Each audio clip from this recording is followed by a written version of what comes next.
UFP, the United Federation of Podcasts.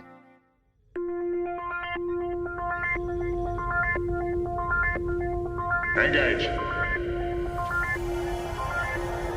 78 years have passed since the days of the original USS Enterprise. Now a new Galaxy starship has been designed.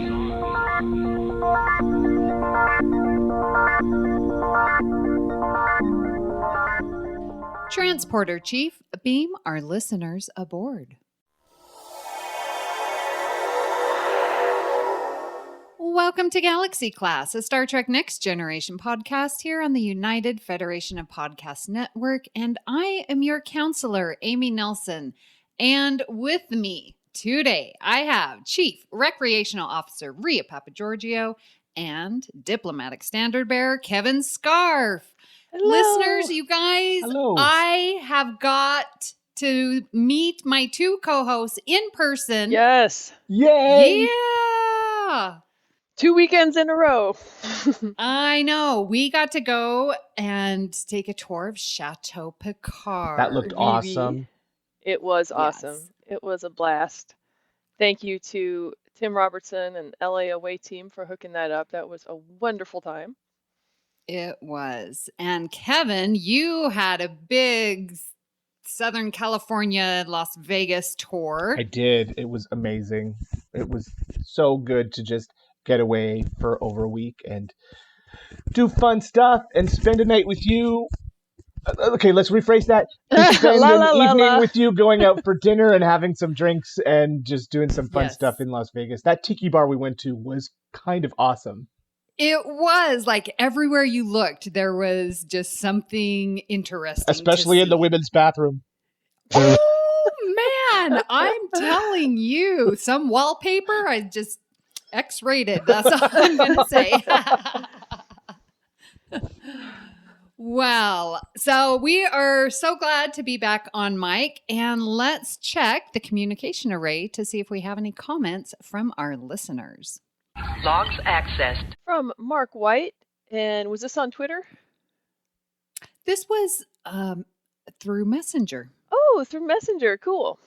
So Mark White says, at Joe Keegan's solo GC is so good. I'm only 3 minutes in and I can't stop laughing listening to him talk to himself. Thank you for doing this, my friend. Tilted head laughing emoji. Vulcan salute emoji, heart emoji. I'm into the story portion now and it's super sweet. I can tell already that this is an episode I'll end up listening to multiple times. It's really special. Thank you, Mark. I agree with you. Joe did a great job. Like, he doesn't even need us. We can all just cavort around Southern California and let him handle recording duties. Sounds good to me. Oh. That was a really cool story. So thank you, Joe, for sharing. It was a very good story, and it was well told. So He must have been channeling LeVar Burton. Yes. As exactly. LeVar Burton reads. That's a good podcast. And we also received an email that says... Woohoo! An email! It is an email that says, greetings. While listening to last week's Batleth battle, I empathized with the struggle to choose between an episode that is superb but extremely traumatic to watch versus one that is super fun but also endlessly annoying due to the mismatch of Picard and Vache. Coincidentally, a Vache, V-A-C-H-E, same pronunciation in French, Picard's mother tongue, is a cow. Draw from that what you will. The attached photo, which might have been photoshopped, but I sincerely hope not, epitomizes what Captain's Holiday should have been. And listeners, you'll have to trust me when I say that this is a slightly erotic photo of Picard and Beverly in a compromising position. I think if you want to see this photo, please message us privately, and we'll send it out to you. We can do that. It's tastefully done. It's very tasteful, tastefully, artistic, almost Michelangelo-ish. Michelangelo-ish. Quite beautiful. Quite beautiful. To go back to the email, overall, you end up having to choose Captain's Holiday. Lwaxana's struggle with loss is a little too real for those of us who prefer imaginative flights of fancy. Otherwise, we could just sit around watching CNN all day and be filled with the hopelessness and existential despair of what is actually going on around us. Beam me up, Lytton Bell, listening in Sacramento, California. Well, thank you, Lytton, for that great email and that Yes. even greater photo. Yes. So Yes. we did come down on the side of Dark Page, the Luoxana episode. It was a 2-1 vote. Chrissy and I voted for Dark Page, and it was great to have Chrissy on that episode. Thank you again, Chrissy, for filling in so admirably while our 2 other co-hosts were tromping around a vineyard. It was great to have you, and it was a great discussion, and I think it worked really well. I can tell you what I would have voted for if I wasn't busy tromping around a vineyard. What would you have voted for? I would have voted for Captain's Holiday, and Really? a lot of the same reasons that Lytton listed. It is fun. Vash, meh, but the episode was fun. Mm-hmm. Yeah. True. Yeah, definitely good point. There definitely is a lot of hopelessness and a lot of existential despair. So, yes, Captain's Holiday is a fun little romp, but yeah, so good point. Thank you for emailing us. Also appreciate. Yes, thank you, Lytton, and hope to hear from you more. This is the captain. Senior officers will report to my ready room immediately. Well, for today, I was thinking about who's got more game. Because we see Riker and Troy, they've got their little one-offs, their romance of the week, and it just got the ball rolling. And so we are going to decide who on the Enterprise D has got the best game. Although, based on the intro to this episode, I'd have to say Kevin Scharf, but that wasn't on the Enterprise D. Okay, no comment. Well, I was going through Memory Alpha, again, just an amazing resource. And for most of the characters, there was a separate tab in the table of contents that was called romances. The first one I looked at was Riker. Yeah, he's got the romance. And guys, we need to talk about Riker. Yes. I mean, I'm thinking we're just going to go through and see if we can remember all of the fun little trumps that Riker has had. And I always think of Angel One. And that was with Beta.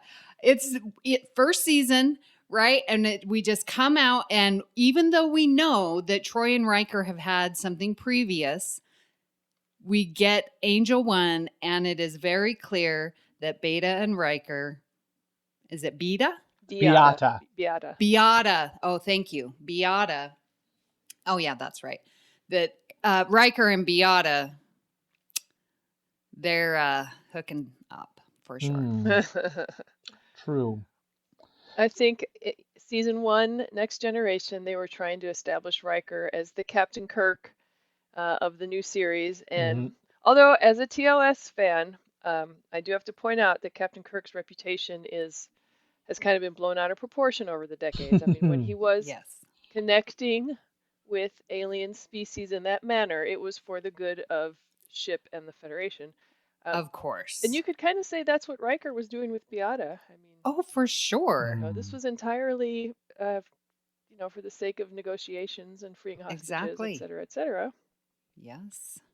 I am looking at this list of people that Riker hooked up with, and a great high percentage of them are people he should never have hooked up with, who were kind of using him. I don't think Riker's got as good a game as we thought he had. When you take a look at like Atana Jal from the game, like she was just using him to get the game onto the ship, or Minuet wasn't even a real person, so he can fall for anything, even though when he knows that it's not real. Guinan in the Dauphin, that was the exchange that the two of them had when they were trying to teach Wesley. That wasn't even really real. No, but that I put that on there because that wasn't even in Memory Alpha. I added that because here we have Riker and Guinan.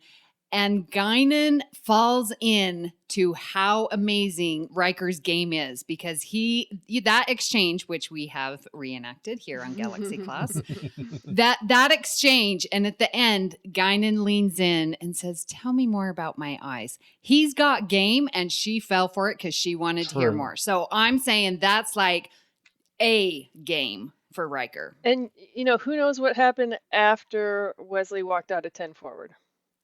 Yeah. It's like, this isn't for me. Yeah. Meanwhile, back in 10 forward. Yes.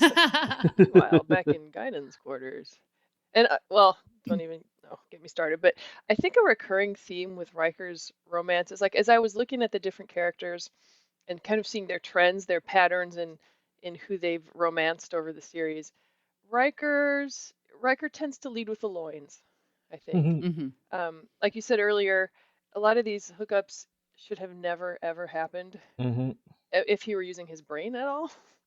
He was using his other brain. So True. Yeah. Well, and to your point, Rhea, he definitely is coming off as this Kirk type character, right? Because we've got Beata Angel 1, that was a season 1. Minuet was from 11001001, one of my favorite episodes. That's season 1. Manhunt, there's a little, Lwaxana Troy is pronouncing her engagement to Riker. Like, she fell for his game. He didn't really have a choice in that one, I don't think. But he obviously had enough game. Lwaxana didn't say she was going to marry Geordie LaForge. True. Brenna Odell up the long ladder. This Scottish. The racially insensitive. Washing the feet, yes. Yes, washing the feet. Read between the lines right there. Well, they start at the top. Yeah. And then we have Utah from The Vengeance Factor. Yeah, that was one he should never have pursued. Yeah. Yes, but he did. He did. And and then he had to kill her. I think there's a Guns N' Roses song about that. Now I put Lal on this list as well because again I think it's showcasing Riker's game because Lal is interested in Riker. Well, he bellies up to the bar and that's starts right. putting the move on her. From her point of view, he was just the first male nearby. And then Linnell from First Contact, the nurse who was, wanting to get it on with an alien. Yeah. So Riker's got game there. I'm telling you. Right place, right time, I guess, for Riker. Or wrong place, wrong time.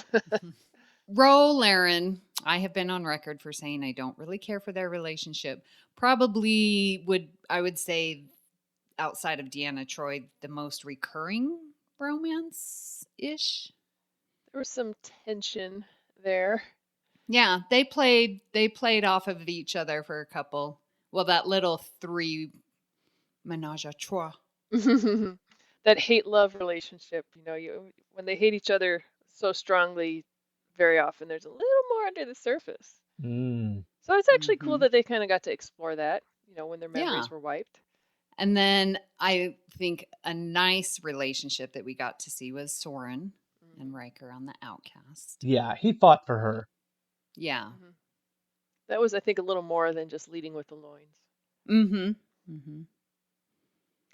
On that one, too, I wonder how much of that one was kind of similar to First Contact, the episode, where Linnell wanted to get with an alien.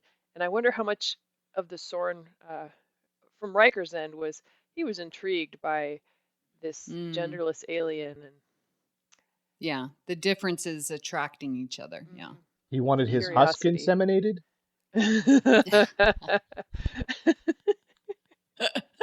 Who could resist it? Oh, goodness. Husk is just a funny word. So I think another example of Riker having game is with Amanda Rogers in True Q, because Amanda, she's got a cute little crush on Riker. Right.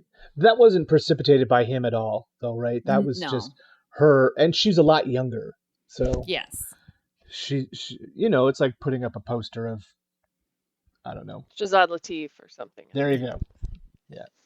And in Genesis, if you remember, Riker puts the moves on the new tactical officer, Rebecca Smith, and they're going to take a stroll in the Arboretum, and he gets attacked or hit with the cactus, and so then he has to go, and then he turns all Neanderthal. But he was going on a date with Rebecca Smith, the brand new tactical officer, new blood on the ship. Okay, there were a few different instances throughout the series where you'd see Riker with some unnamed, young crew member with very few pips. And I always kind of wince at the conflict of interest there. I mean, this is a guy that's doing performance appraisals. And I know where I work, if I were dating anyone that I was doing performance appraisals on, it would be strongly frowned upon.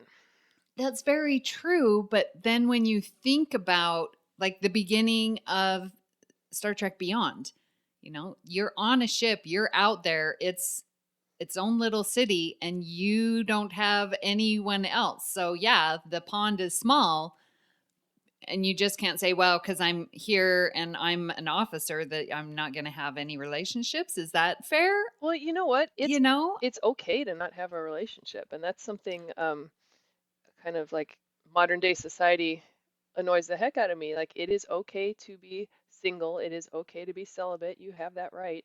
And looking at Beyond, which came out, in the early 20-teens? 2016. 2016? Okay. Yeah. So modern day 21st century America, where everyone has to be, sleeping with someone at all times, or something's wrong with you if you've gone more than 10 minutes without having sex. And that mentality versus, in the 90s when not just TNG, but Voyager, Captain Janeway was very particular about not having relationships with her crew, not having sexual relationships, I should say, with her crew. Captain Picard also kept his distance for that same reason. And I think it was more, more reflective of the time that the series were made versus nowadays. It's, again, just everyone is so overtly pressured. You have to be in a sexual relationship at all times, or multiple sexual relationships. Like, you know what? It's okay. It's okay to not be sleeping with anyone. I promise you'll live. Yep. I think Riker seems to be the epitome of the player in TNG, but he doesn't always make the best choices. Especially when you have to kill the woman that you've been trying to impress. That's bad. Hey man, it happens. It does. Line of duty. I think Captain Kirk had to do that once or twice too. Deanna has to be one of the most gracious and patient women in the galaxy to watch that for years and years, and then still profess her love for him and marry him. Well, Troy does have her fair share of little encounters. Yes. So we could talk about that. I mean, she was engaged to Wyatt Miller in Haven. But that sort of was, a parent and prearranged marriage. Right. But they still shared moments. And I think that, he ended up falling for her a love in a different way. So I'm going to give Troy some game for that. I mean, she is mesmerizing and absolutely beautiful. They were they were right to cast a Greek woman in that role. Now, what do you think about I don't know how to say his first name. Raul. Devanani? Devanani? Blech. Yeah. Raul in the Raul? Price. Yeah. Blech. He was creepy. Yeah. He was. That was another one where he was using any relationship he had with Troy to try and get that wormhole. Yeah. And so that's sort of like Tana Joel with Riker, using Riker to get the game back on board. Right.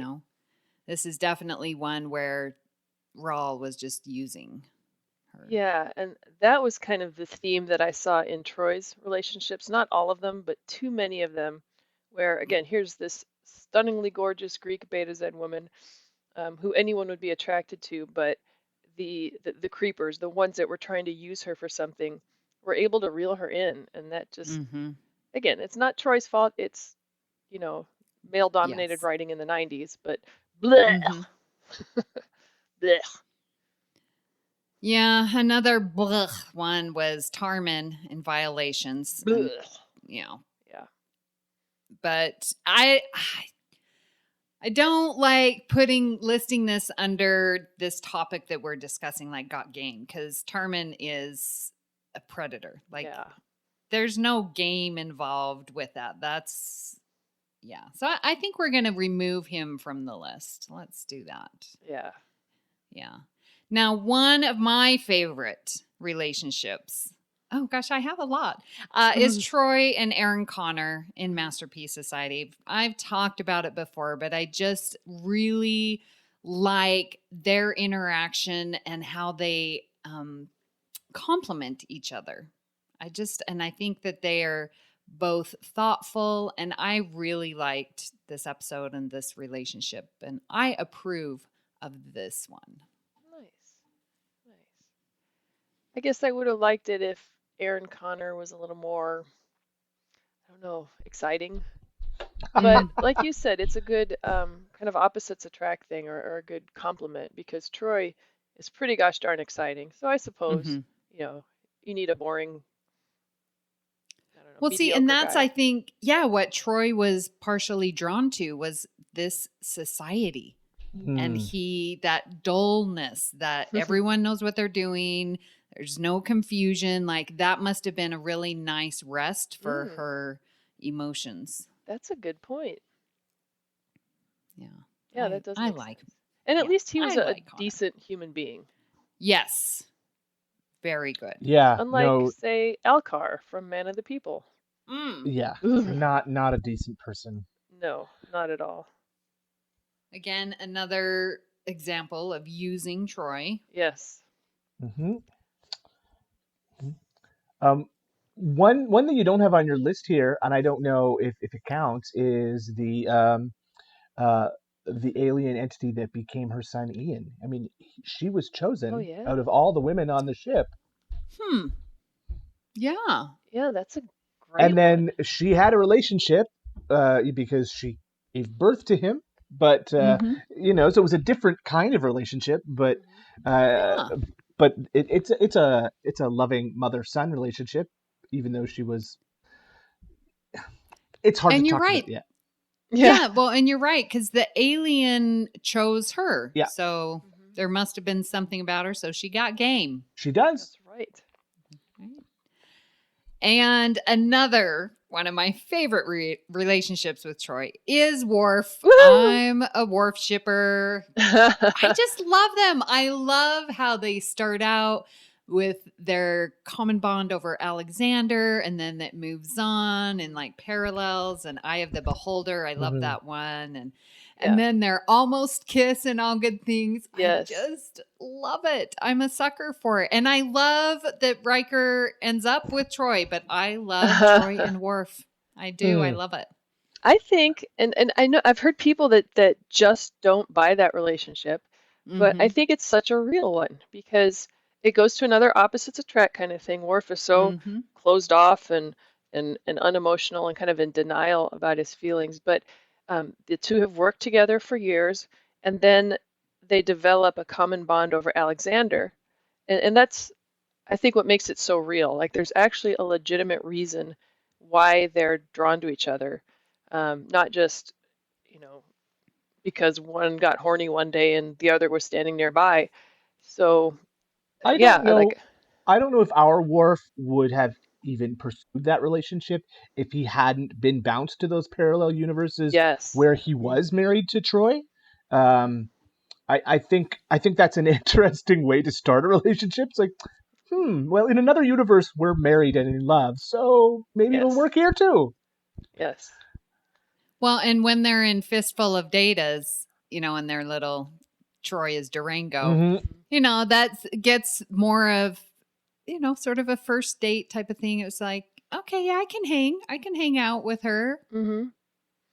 Yeah, we saw them get more and more comfortable with each other and in different situations together, both for work and for fun. I really think I'm with you, Amy. I'm a Worf shipper too. But we have Riker, and they end up getting married. Mhm. It's very beautiful. I'm really glad that they ended up together because, the first few seasons, obviously, with all that's going on with Riker and how he's going off, and Troy's doing her things with Wyatt and stuff like that. Like, they announced, like, in Encounter at Farpoint, they've got this previous relationship, but then yet both of them are off doing their own thing. Mhm. I find that so interesting. And then to have them come back and end up together, like, that's an epic story Mhm. and arc for their relationship.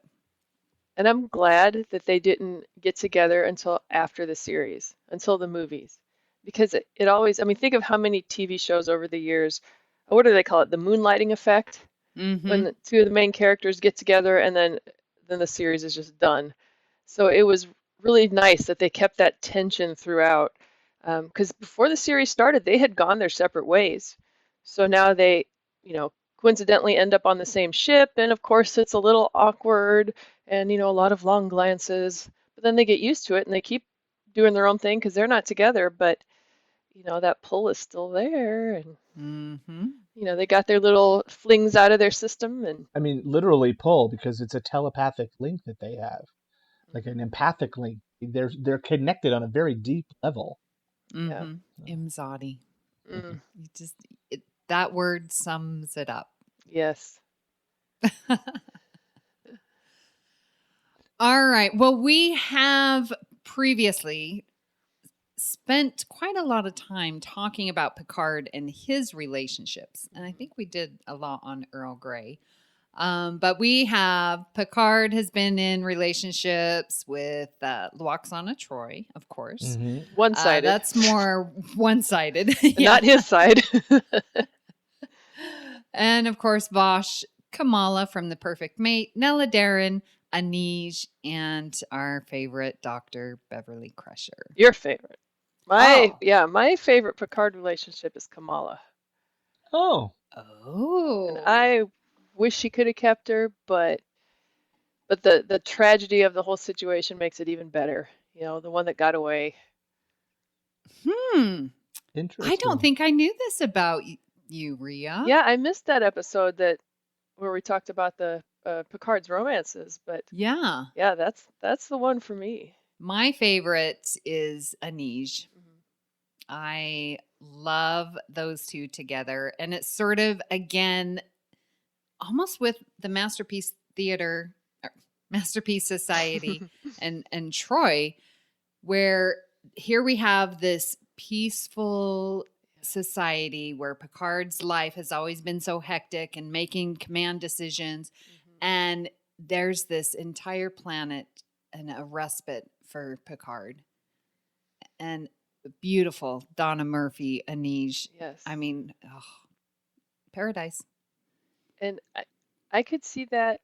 I like that one too, whereas Kamala was the tragic, love that was meant to be but could never be. I could see Anij being where Picard finally finds his peace. Yeah. I've always in my mind, like, at his retirement, that's where he goes back to. Even after Picard, unless they kill him off again. I don't know. Season 2 Picard, who knows? Time's broken. Yeah. Maybe she can fix it. Yes. You heard it here first, folks. And since we don't have Justin Oser here, but we will say Justin's favorite is Nella Darren. Oh, that's my least favorite. Really? I just did not like her. I just think Nella Darren comes off as a substitute Beverly Crusher. She's a lot like Beverly. And why go for the copy when you can have the real thing? You know one I just thought of that I don't have on the list? And it sort of goes to this imaginary, but when Picard's in the Nexus, when you said copy of Beverly, Picard's redheaded wife with mother of 4 children. Oh, redheaded. He's got game because, that his wife definitely is attentive. And it's interesting that we haven't learned yet on Star Trek Picard that he ever did end up with anybody.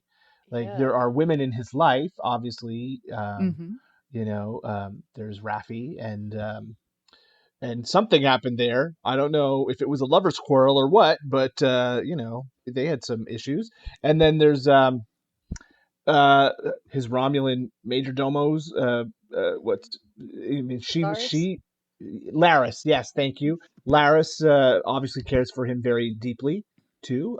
But he never did end up with anyone, as far as we know. And Good. Mm-hmm. Good. I want to be represented too in Star Trek. Okay, Yeah. I want people that go through their adult lives without having to be in sexual relationships all the time. I want Picard to have been a career man or whatever, a human being that is There you of go. value on his own, that Sure. doesn't have to be hooked up with someone. Please, Star Trek, represent Rhea. I'll put some Greeks in there.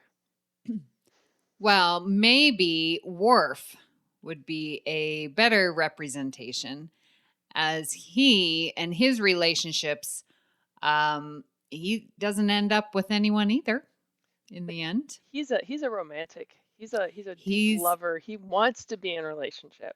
Yeah, He does not represent me in that manner. Okay, all right. Well, because his relationships, very few but deep. Kalar, of course, quality over quantity. And what he wanted with Kalar was so different from what she wanted from him, right? Mm-hmm. He was looking for a long-term, deep relationship, and she was like, "Oh no, I'm just here tonight, pal. I'm having fun on the holodeck." Exactly, exactly. And it was sad the way that turned out. Because she did love him. She did. Yeah, as much as she didn't want to be tied down to him. And she didn't want to be tied down to Klingon tradition. Yes. Yeah. Yes. And with Worf embodying Klingon tradition, it was tough for her. Yeah. Yes.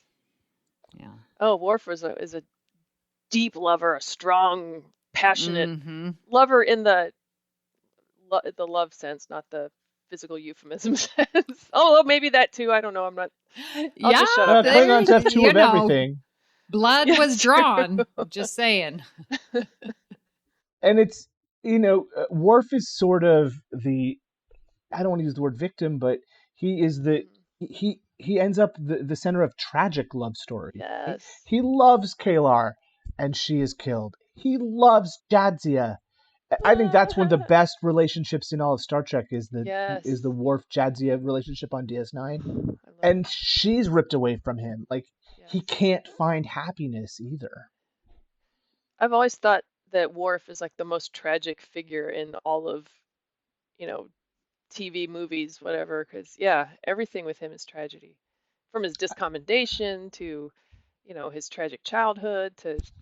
I think he wants as a son. What his human parents have. I mean, Sergei and Helena have a fantastic, long-lasting relationship, and I think Worf wants that, and he was always denied it. Yeah. And again, being a Klingon, isolated from his people, growing up among humans. Poor guy was just doomed to failure. My heart breaks for you, Worf. He just wanted to be loved. I know. Do you know who else just wanted to be loved? Geordi. Geordi, yes. And Kevin, interesting that you said that about Worf with his parents and how he had that example. And I sort of feel the same thing with Geordi, because Geordi wants to be in a relationship. He just wants to have it. It's something that is out of his grasp. And he had, grew up in a typical, well, I won't say typical, but your traditional family, mother, father, and a sister, And so to have Geordi just want it so badly and be so terrible at it. I mean, his date with Christy Henshaw was just torturous on Booby Trap, where he goes to the holodeck. They're on the beach, and he's got this Coco No-Nos. Bringing someone on to play the violin and serenade. And it's like, oh, it's too much, Geordi. You just made me realize that what Geordi needed to do was the Worf Troy thing, where you develop a friendship with someone that grows into something deeper. What Geordi was trying to do was the Will Riker thing, where you woo women and charm them and with your game and all this stuff. And that was not where Geordie's strengths lie. Yes. I wonder if Sonia Gomez had stuck around. Like that seemed like a character that they wanted to develop, and then for some reason, I don't know whether the actor couldn't do it, or one of the higher ups said no, we don't need another character. Like that seemed like a character that could have started a relationship with Geordie. She was awkward enough. Yes. And okay, I don't know why I didn't think of this. Okay, you'll have to help me through this. Okay. He turns into the neon. Yes. Mm-hmm. And that his friend there, I think they could have developed something. I mean, it was a really good friendship. Mhm. What's the name of that episode? It's not Crisis Point. It's And it's not Transfigurations. no Arg. critical. It's Crisis. I'm Googling Geordie turns Identity Crisis. Identity Crisis. Identity Crisis. Yes. Yes. Yes. Yeah, that one with his friend there. I think, like you're saying, Rhea, to your point, like they started out, they were working together, going their separate ways. I bet had she stuck around somehow, that could have developed. And you're right. He needs to play to his strengths, not Riker's strengths. But that is an episode where I was very, very happy to see Geordie and Susanna Lighton Yes. in a platonic relationship, a platonic friendship. Mm-hmm. That's the stuff that makes me happy. So yeah, but maybe Geordie needed to not just not try so hard. Yeah, I mean, the whole Leah Brahms thing is a bit icky. Well, and then they do the same thing in Aquiel, where he's reading through this person's personal file. Yeah. Like Aquiel, and it's like she's not even real. He's reading about her life and falling in love with it. As far as he knew she was dead. Yeah. Yeah. Well, that's I would love to hear a counselor, perhaps Troy's like official I don't know, diagnosis of Geordie's recurring behavior, because yeah, it's like he's got this fantasy of, his fantasy woman in mind, and he creates her whenever he can without realizing that women have, I don't know, agency of their own. And yeah, I don't know the words for it, but yeah, definite creepy. And then the fact that in All Good Things, in the alternate future, they had Geordie married to Leah Brahms. That made me cringe. What do you think about Data? He obviously had encounters with Yar. That was cute and fun. And then his wonderful In Theory episode with Jenna DeSora. And then his encounter with the Borg Queen, which I sort of find so fascinating. I love that part. It was remarkably sensual. For a robot. Yes. I mean, and Data, he's got game because the Borg Queen was all about him. She wanted to add his distinctiveness to her collective. Oh, yes. I think I don't think Data isn't looking for love. He's looking for what makes people human. And I think I think people are attracted to him because there's no pressure. There's no. What am I trying to say here, Rhea? What am I trying to say here? He's no safe. strings attached. No, yeah, he's not there to get something from you, Right. except maybe to and learn. he's not trying. Literally, definition. He is not trying to be in a relationship, unlike Geordie. You know? So then it's more natural to share because there's no expectation of a relationship, but that's how relationships start. Yeah, he is the anti-Geordie, or Geordie's the anti-Data. And where Geordie strikes out time and time again, Data hits home runs without even trying. Because Geordie does want, there are expectations, there are strings attached, and it's like, whoa, dude, it's like smothering. And Data is the anti-smothering. In fact, you can say whatever you want to Data and not hurt his feelings, because he doesn't have any. Exactly. I think we mentioned in a previous Galaxy Class episode, at least for Rhea, Data would be the perfect, Android boyfriend would be perfect. He did a good job, I think, in theory.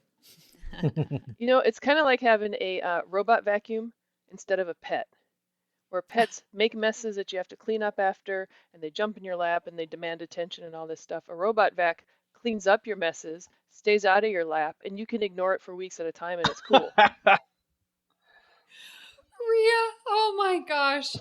A Roomby and a pet. I've never had the comparison made, but It's the only kind of pet I ever want. well, what about Beverly? Now, out of all of them, I think Beverly's relationships are the most sensual. She sort of has this little crush on John Doe, the Transfigurations guy. Her relationship with Odan in The Host, absolutely brilliant. I love her and Odan. And the relationship with Finn in The High Ground, I am one who really enjoys that episode, and I like their relationship. I know she's being held prisoner, but Finn totally falls for her. Yeah. I mean, she's got game. She's not even playing. And Finn is like drawing pictures and the eyes and the hair, and like Finn is totally smitten. And that is a tribute to Beverly and her. And she uses that relationship and I think does develop feelings and, you know, enough to understand his perspective. But I just think that Odan, Finn, and John Doe, like those three they seem to me deeper than the other one-off episodic, you know, relationships. Yeah, I think that the trend I saw in Beverly's relationships, kind of similar to Riker, where Riker leads with the loins, but with Beverly, it's kind of in the other direction. Like she is so sensual. You know, it's like she puts out these pheromones or something that just like draw men into her. And then to your point, Amy, like they are intense and hot romances. And even Berlinghoff Rasmussen, in a matter of time, definitely smitten with Beverly there. Oh yeah. Oh yeah. And I don't know if we're going to talk about Ronan and Sub Rosa. Oh, I mean, pardon me while I swallow my vomit here, but it is a hot, steamy, ghostly, disgusting. But I mean, you know, it fits with her kind of hot and steamy pattern. And you know, the elephant in the room, of course, would be Jean-Luc. And he cannot help but be attracted to, and not just physically attracted, but he is in love with Beverly. Yeah. I mean, mentally and emotionally, like he relies on her. They support each other. Like it's a good, solid, like I said, friendship. Yes. yeah. And probably, would we say the longest that they've known each other? I'm trying to remember. I mean, and I'm not good with dates, but you know, Riker and Troy, they had previous, but I think Beverly and Picard have known each other longer than Riker and Troy. That wouldn't surprise me. From the Academy days, because he knew Jack. Yeah. Well, I know that they met. He was stationed on Beta Z, right? Yeah, Okay. he was a lieutenant and out of Starfleet. Okay, yeah. So, yeah. I like the Picard Crusher relationship. I like that it's so casual. I do think, you know, I think it's kind of interesting when he does get into a relationship with someone else. She gets a little, not huffy, but she's like, oh, okay, that's what we're going to do. All right, fine. You know, I'm thinking like with Nella Darren, it seems to be that's how she sort of reacted. But I would have liked to have seen more in that relationship. And of course, in the novels, they get married in the novels and have a baby and all that kind of stuff. So true to form, I love that it's kept platonic, and that it's a close friendship, that they have breakfast together. Oh gosh, what's the name of the episode where their brains get linked? Attached. Yes. Oh, I love that one. And he wants more with her, and she's the one that draws the line and puts up the boundaries. And I'd be really curious to know why. Um, like whenever I watch Attached or those episodes where Crusher's the one kind of stopping things from going further, um, what comes to mind is that once you cross that bridge, there's no going back. Once you go there, it's like Mm-hmm. when you're old and on your deathbed, do you regret doing it or not doing it? And it's something that like there's no going back, I guess. Mm-hmm. So you better be really, really darn sure and have zero reservations before you. So, looking at this list, I wanted to ask, are you surprised at how many or how little each character had? Because when I was putting this list together, I was like, man, Riker has a lot. Obviously, the most. And then we trickled down to like Data, Geordi, don't really have a lot. And how are we learning about the characters through their relationships? I just found it interesting. Like, why would the writers be, why didn't they develop other relationships with Geordi? I mean, really, Christy Henshaw, Leah Brahms, and Aquiel. Like, that's all. We could have seen him fail more times, but we didn't. And yet we see Riker. I didn't even count how many. A dozen or more. Yeah. So why do you think that they did that? I don't know. I just found it interesting. And then you sort of go with the culture of, well, guys can pull it off and they're known as the player. Where if girls do, then they're the ones who are sleeping around, the negative. I'm wondering if any of that, like maybe they didn't give Troy more because they were afraid of that, or give Beverly more because they didn't want that negative. I don't know. What do you think? I think in that time that TNG was made, that was a huge factor. Yeah, Riker was the man, and that's what makes him a man. But any woman doing that is just a slut. But I think that TNG tried to challenge that by giving Troy and Beverly these relationships. It did, pain me with Troy that she was either being abused or taken advantage of or had to apologize, for her relationships, where Riker never had to. It was just okay. And he could violate the Prime Directive, and that was cool. He did apologize. Just Yeah, once, though. at once. So I do think that they made a concerted effort to try to break that stereotype, to show that in the 24th century, it was just as okay for women to get around as it was for men to get around. I think also that we were just to assume that a lot of the same things happened off camera, that Geordi was busily striking out, when we weren't looking, and Riker was busily scoring when we weren't looking. I think I'm kind of happy with the amount of sexual relationships that they showed on the show, because with Picard he had a handful, but I think we were to assume that that was all he had, was the handful that we saw, because he was a solitary lone figure in the role as captain. Yeah, I don't know. I think because relationships are a part of human nature, they needed to show them on the show. I think I like when characters that we get to know start to fall in love with each other, or create relationships from the characters that are established. It seems to me slightly unnatural that the ship shows up at a planet, they go on one away mission, and somebody falls in love. That strikes me as very unnatural. You might have a first date, or you might go out for salad or something, but to get in a full on sexual relationship with someone really you've just met on a planet you've only been on for 45 minutes seems a little unlikely to me.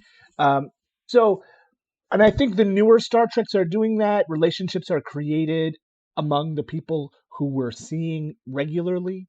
Um, but because because these sort of relationships are a part of human nature, they need to be shown on Star Trek because Star Trek is about human nature. It's not about aliens and spaceships. It's about people. And so I'm glad that, out of all the list of all of the relationships we've seen here, there are all different kinds of relationships. And I think the writers have done a nice job giving us different takes on what human relations are like. Yeah, and to your point, Kevin, that was kind of the one thing about The Outcast that I have such a hard time with is Riker meets Soren. They work together for a few days and now he's willing to throw everything away for her. That's kind of hard to buy. But in episodic TV of the 90s, that's, what we had to work with. And I would have liked to see, as you were speaking, Kevin, I was thinking, well, I would like to see, a character meet someone on a planet or on a mission and then keep in touch with that person who becomes a recurring character. But on the other hand, you're assigned to a starship, you're jetting around the galaxy. It's the nature of the beast that, you can meet people, you might be with that person for a few days and then you'll never see him again. So I think it's a kind of lifestyle that lends itself to these kind of one-off, 44-minute hookups. Yeah, that is a really interesting concern that writers have to deal with and balance between, yes, you can have one off and your episodic planet of the week relationships, but do you want a commitment? Then you've got to get your main characters, and then you're going down what may be a more drama show instead of an exploration show. So there's this balance. And when you were talking, I was just thinking about in Discovery, we've got Stamets and Culber, but they were established already, so and then we saw Burnham and your favorite Shazad. I was never sold on that, and that didn't really work out. But we've got Burnham in book now. Yeah, that's what I'm saying. It's interesting. So I think they're doing it right because we know that Book and Burnham had a year together. So they've got the time that makes sense to us in our brain. This isn't just a one-off. And now we're getting him as a character. So I think Discovery's found a good balance between what our show has suffered from.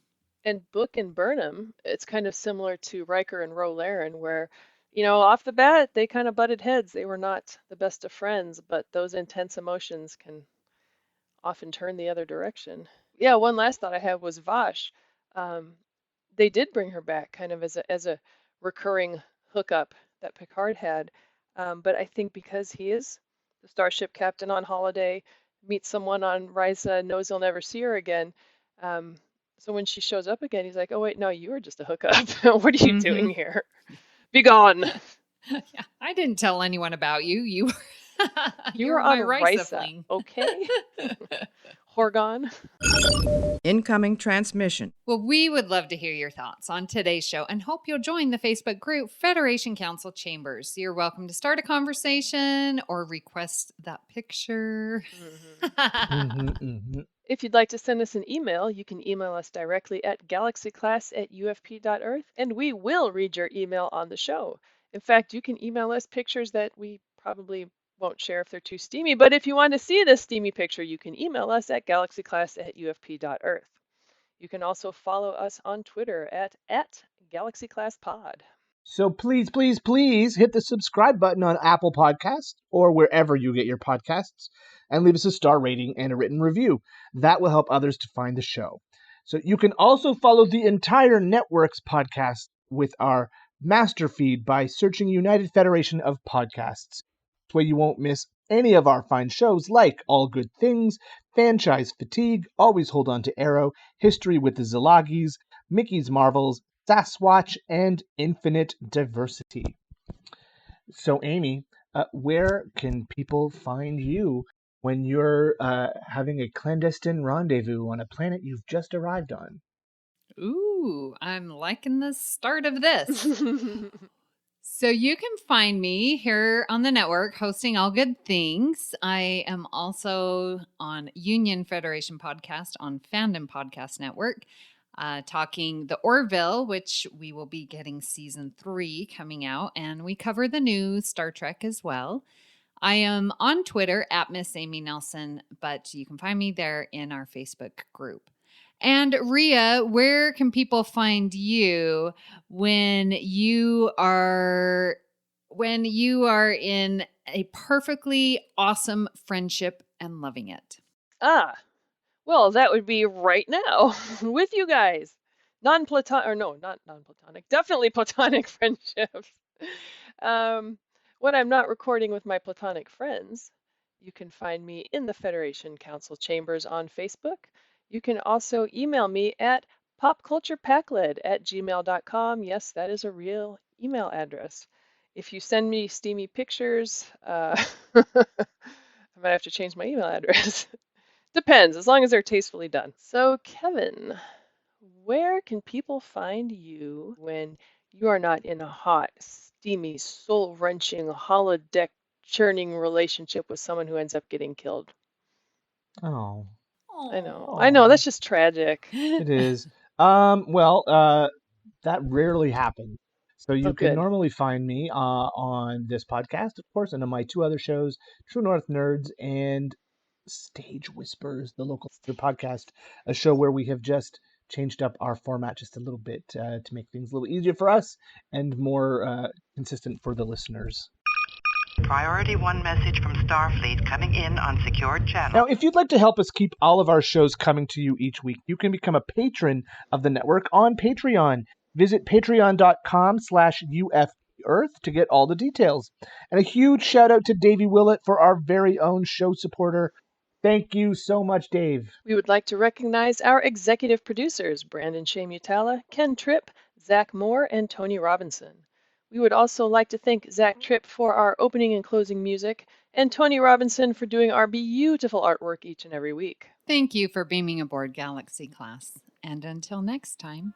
Hey, how about you buy me a drink? You know, since we're even, remember the thing with the aliens where I saved your ass? It's naked time! Stay classy, Galaxy. Great joy and gratitude. Engage.